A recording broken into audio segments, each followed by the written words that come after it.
नमस्कार, मेरा नाम डॉक्टर ऐश्वर्या है और मैं नारायण नेत्रालय में कैटरेक्ट डिपार्टमेंट में काम करती हूँ।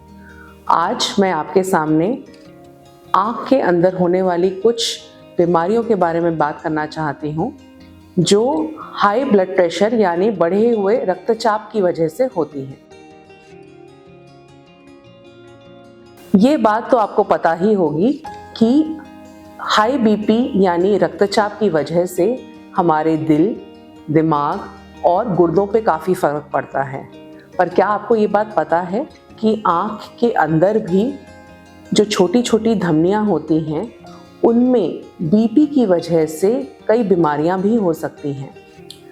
आमूमन ऐसा होता है कि हमारे पास पेशेंट एक नॉर्मल चेकअप के लिए आता है और हम उसे बताते हैं कि आपको बीपी है, क्योंकि हम जब उनका रेटिना यानी पर्दा एग्जामिन करते हैं तब उसमें जो चेंजेस आते हैं या जो भी रक्तचाप की वजह से जो परेशानियां हुई हैं उनको देखकर हम उन्हें ये बता पाते हैं कि आपको बीपी है या रक्तचाप है और आपको इसके लिए अपने फिजिशियन से मिलना चाहिए। आँखों की यह अंदरूनी परेशानी उन लोगों में अक्सर पाई जाती है जिनमें या तो बीपी बहुत लंबे समय से बढ़ा हुआ हो, या फिर वो लोग जो धूम्रपान करते हों, या फिर ऐसे लोग जिन्हें बीपी के साथ साथ कोलेस्ट्रॉल की समस्या भी हो।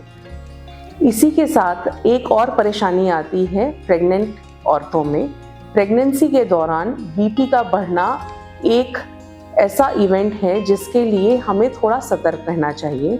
बढ़े हुए बीपी के साथ अक्सर हमें ऐसा देखना पड़ता है कि लेडीज़ का अगर बीपी नहीं कंट्रोल हो पा रहा है ड्यूरिंग प्रेगनेंसी तो हमें कई बार उन्हें ये सलाह देनी पड़ती है कि आपको अपनी डिलीवरी जल्दी करा लेनी चाहिए। यही नहीं, कई लोगों के साथ ऐसा भी होता है जिनका बीपी उनके परिवार में ही बढ़ा हुआ होता है।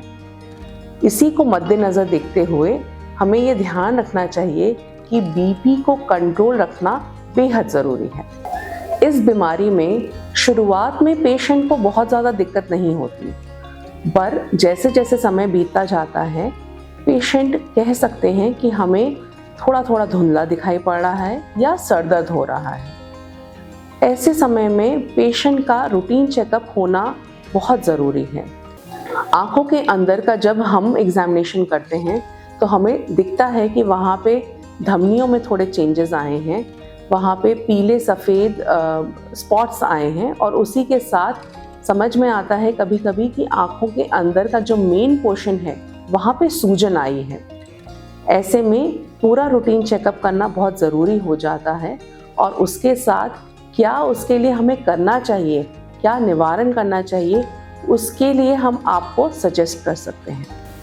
अब इस बीमारी का निवारण कैसे करें, इसके लिए हमें बस इसी बात पे ध्यान रखना है कि हमें अपना बीपी कंट्रोल में रखना है। इसके कंट्रोल के लिए आपको दवाइयाँ समय पे लेनी पड़ेंगी। अपना बीपी का मॉनिटर से चेकअप रेगुलरली घर पे करना पड़ेगा।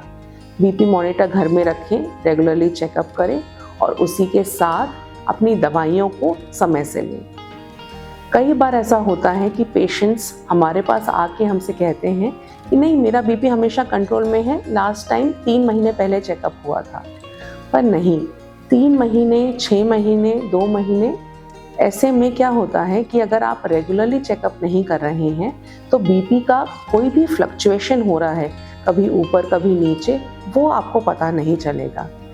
ऐसे में बीपी के लिए एक छोटी सी नोटबुक में अपना रेगुलर बीपी नाप के रखें और लिखते रहें, ताकि आप नेक्स्ट टाइम जब भी अपने फिजिशियन से मिलें तो आप उन्हें ये बता सकें कि आपका बीपी कब बढ़ा हुआ था और कब घटा हुआ था। इसके साथ साथ बीपी की कंट्रोल के लिए थोड़ा कम नमक का खाना खाना बहुत ज़रूरी होता है। इस चीज़ को आपको लाइफ लॉन्ग मेंटेन करना चाहिए, यानी पूरे जीवन भर मेंटेन करना चाहिए, जिससे आपका बीपी कंट्रोल में रहे। आशा है आज की इस जानकारी से आपको कुछ लाभ हुआ होगा और आप आगे से अपना बीपी यानी रक्तचाप अपना कंट्रोल में रखेंगे। धन्यवाद।